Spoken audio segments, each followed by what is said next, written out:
The loadout that I use for early season whitetails is nearly identical to the same things that I wear for the turkey season. I typically have a pretty lightweight pack that allows me to have a few calls, a bottle of water, and the essentials that I need for getting in and out of my tree stand safely. Now, when it comes to the actual layers and the gear that I always have a hat with headlamps on my hat, or I have a headlamp in that pack as well. But I definitely have something that allows me to have shade over my eye, because one of the things that you'll encounter as a hunter is that sun is naturally changing throughout the entire day. So having shade over your eye and making sure that you have shade when you're trying to look through that peep sight is going to be super important. So make sure that you have a hat, make sure you have a light source. Now, for early season, when the temperatures are really warm, you have to think of it the same as what you would wear every day if you're walking around. If you're walking around in a light pair of pants and a t-shirt and you're still sweating, then adding more to that is just going to add more sweat and more scent contamination. So during the hotter times of the hunting season, I'm simply using two things. In this case, this is a very lightweight, highly breathable top that has a hood and a face mask built into the top. So I'm not having to have an additional hat and an additional face mask on that's going to add to the heat source. The other thing is this product here actually has an insect or a bug repellent built into the fabric, which is important because whether it's turkey season or early whitetail season, the numbers of ticks, chiggers, flies, and mosquitoes and gnats are definitely going to be at their highest. So having a product that allows you to have some bug protection in that product is going to be really important. The other thing is having a pant that gives you the ability to have ventilation in the side has been really helpful. Being able to slide down those side zippers and allow some airflow is going to help you stay cool during the season. What you want to do is prevent any type of perspiration that naturally happens when you're really hot. So by having lightweight gear that honestly allows you to not cover yourself in bug repellents or something that's repelling those insects where you're not moving and swatting at them, can all really play into having a better hunt. Now, the other thing that I'm going to talk about is during the turkey season or during the beginning of the archery season, you typically have much greener foliage and you have a full canopy. You have a lot of foliage as underbrush on the forest floor, and you have the foliage that's up in the canopy of the trees. So by having some colors that are utilizing those different color tones can definitely help you stay more concealed. Once the archery season is underway, you're going to encounter several different types of weather throughout those first few months. It's certainly going to start out really hot, and honestly, if you go down to really just the pant and the top of this, you can certainly get through the hottest part of that season. But I'm going to walk you through what I use during that opening month to maybe even the opening 2 months of the season, depending on where you're at. Now, the first thing you need to understand is when it comes to properly having clothing on you to function as a system, you just need to understand the basic fundamentals that high quality clothing is going to rely on to make sure that you're comfortable regardless of the weather situation. The first thing is going to be your main layer that you first put on. Your base layer is essentially a moisture layer. it helps regulate the moisture that is on your skin surface. And there's going to be two different types of products that have certainly proven their point and how well they function. Now, on that same topic, there's actually a debate between what one you prefer, because in the base layer 1 category, you're going to have the options of two choices that have proven themselves. One is going to be a wool type layer. And believe me, even though you hear the word wool and you're going to associate that with heat, the properties of wool and moisture and reducing scent is second to none. And you can get this in different thicknesses of layer, where in this case, what I would use for the beginning is almost see-through. And so the purpose of this isn't to insulate, it's to help evaporate that moisture that is on your surface and let it escape that clothing so that you're breathing properly. Depending on the type of weight that you choose, which most companies will have 3 different weights within that same product category, the weight will determine the heat, but the barrier itself is what helps determine the moisture wicking ability. So you have the option of a merino wool, but you also have options of synthetics. And there's some synthetics now that in a lot of cases I prefer, simply because with the synthetics, you don't have to be as precise at how you care for them when you're washing. If you accidentally wash your wool at a high temperature or someone dries it at a high temperature, that's going to be problematic. Whereas if I'm on the road and I don't know where I'm able to wash my clothes as a hunter, the synthetic really helps me not have to worry about that. And in the synthetics, you also have a vast variety of the thicknesses, but you definitely want to look out for a synthetic that has a microbial type property to where it's going to help with eliminating the scent that you can produce from sweating. So layer 1 is all about getting that moisture off your body.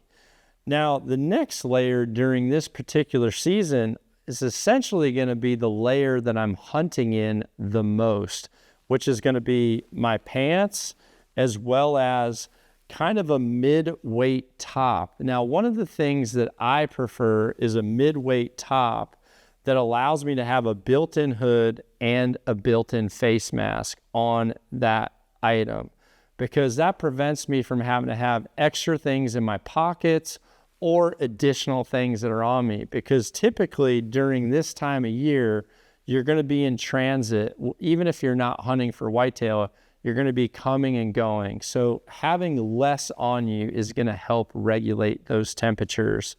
The nice thing about the pants that I choose for this particular time of season is that I really want to have pants that have a cargo pocket on the side.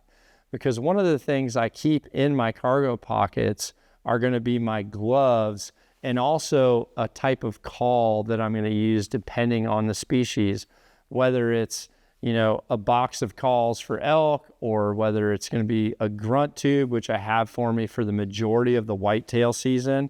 And in addition, if you can choose a pant that also has ventilation, it would definitely be an added bonus, because as you're transitioning from one location to the next and you start to overheat, being able to let that air escape out of there can help you stay cool and help minimize the bacteria that you're going to produce if you're getting up in your stand and you're completely sweating. So being able to have those zippers open on your way to your stand, or even if you're in the stand or in the blind with direct sun on you, having that ventilation is going to be key. Now, the next layer is your insulation layer, and the pants and the top that you wear are certainly factored into that, but at times as it gets later in the year and you have cooler mornings or cooler evenings, you need to have some type of insulation that will add on to that main layer that you have. And in that case, you've got a lot of different options, whether you choose to insulate with a heavier base layer or whether you choose to insulate with an exterior layer. Now, if you're a whitetail hunter, one of the things that I'm going to urge you to check on, regardless of the type of clothing that you have, is just how quiet that clothing is when it's moving around.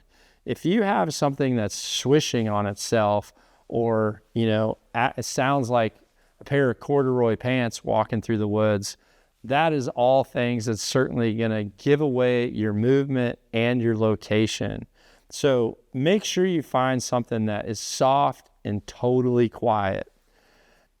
Now, the third layer is going to be the type of layer that you need all the way on the outside that's going to protect you from the elements that you're encountering. And in this case, I have 3 pieces here that are typically with me in my backpack if I know those situations are likely to happen during the hunt. This first piece right here is a piece that I've turned inside out and I've zipped up and I've properly labeled so that if I go into my backpack, I can easily identify it as a mountain jacket for wind protection. Because sometimes it's not necessarily cold, it's just blowing hard. And if you have any of these layers here that don't have wind protection, then that wind is just going to be cutting through you. So sometimes just having a barrier that's thin but specific to knocking down that wind can be really helpful for making sure you can stay there as long as you need to. The next thing is going to be a rain set. Now, the rain set is obviously designed specifically for moisture, and having rain protection down in the bottom of my backpacks is something that I always make sure I have if I know rain is coming. Now, the last one I'm going to show you here is an outer piece. So this would technically be layer 3. And this is a piece that offers kind of the positives to each one of those that I just discussed. And if you read up on the type of shell or the type of outer jacket that you're wearing, you can find out if it has these properties as well. This particular one blocks wind. It also repels most water.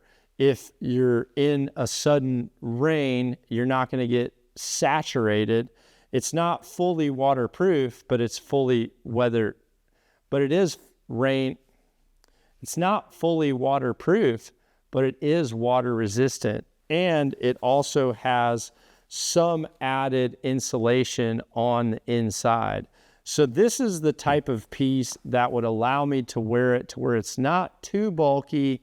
It gives me wind protection. If we have a surprise shower, I'm going to have some rain protection, but I'm also going to be able to have a little bit more insulation value there if by chance I'm having to take a vehicle into a stand, or I'm riding through with the cold, or I'm taking a boat into a location. So if you think about the different types of conditions that you're going to encounter for those first few months of season, you need to be able to have something that's thin for the heat, that definitely gives you the option to run and gun, the ability to layer as needed for the cold, and you always need to be able to have the option to plan for the wind or the rain. A super awesome addition that you can make to your whitetail gear is to find a bino harness system that allows you to have access to the things that you utilize the most.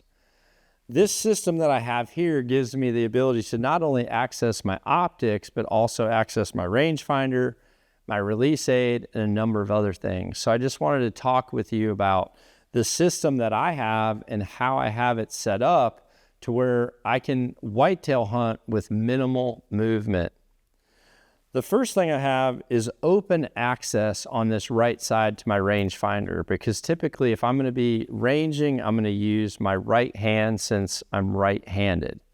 So having this as a place where I can get a range and be able to just either drop that back into that slot or to even just drop this to my side is super helpful, because a lot of times during the rut, and especially with very crafty whitetail, your opportunity might happen in a flash, and you need to be able to just access it and react to make that shot. So having the easiest access possible to my rangefinder is first and foremost. Now, the other thing is I shoot a handheld release aid for my bow. So my release is actually right here in this outer pocket, again, to where I can access it with my right hand and clip it on the string. A lot of times once I'm in the tree and my bow is hanging, my release will be on my bow and sitting off to the side where I don't have to dig it out of this pocket. It's also in a place where if I am commuting to or from my hunting location, I also have the ability to access a release if I encounter an animal on my way to or from. Some people make the mistakes of having their releases in their backpack or tucked away in a pocket, and honestly, you never know when you have to have fast access. Now, here on the side, just as a survival practice, I always carry a lighter on me, to where if I didn't have a backpack or I didn't have my normal supplies, I can always start a fire if I need to.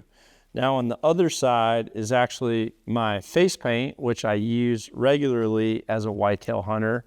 And the other thing that you can have the option of putting on the side, if you're not someone that utilizes a lighter, is you can put a wind checker here, so that when you're in your tree and you're trying to figure out the wind direction, you can simply remove that, check the wind, and put it back into location without having to turn around and fish it out of different backpack pockets, or try to remember what pocket you have in the pants that you're wearing. Now, on this left side, I have a backup release, which I always travel with a backup. So that's here on the left side, just in case of an emergency. But this left pocket, I actually keep open, and a lot of times I'll have this lid open and my phone can sit right in there. So once again, I can have that in there. If I need to look at it, I can do it like this, but still stay tucked against the tree and kind of in a fixed position, rather than having to create all this additional movement. Now, for optics, my optics are right here. And honestly, for whitetail, the optic that I have preferred for the majority of my hunting is a 10x42 power binocular. The 10x42s kind of give you the best of both worlds, because they're normally in a size that's fairly compact, in a size that can still fit in a harness rig that's this size, but it also gives you really good clarity. And if you want to know how binoculars work, when you look at a pair of binoculars that are a 10x42, the 10 is the magnification, and the 42 ultimately is the size of this end piece. And what that number does is, the bigger that number, the bigger the bell and the more light that it's going to allow you to gather. So being at that 42 number, I've found that it works really well in low light conditions. If that number gets to be smaller, it starts to get a little bit more difficult to see during those low light conditions, which, to be honest with you, is pretty common when whitetail hunting. Now, the next thing is going to be here in the back, there's a zipper, and in that zipper is normally where I keep my hunting licenses, because as a rule, you always want to keep your hunting license on you. So if it's not app-based model where your licenses are stored in the state's app, then having that physical tag on you and not just in your car or in your truck is going to be important. So the one thing I know that I'm always going to have with me, regardless of if it's early season or late season, is I'm always going to have this harness with my binos, my rangefinder, and my releases. And with that is going to be my hunting license.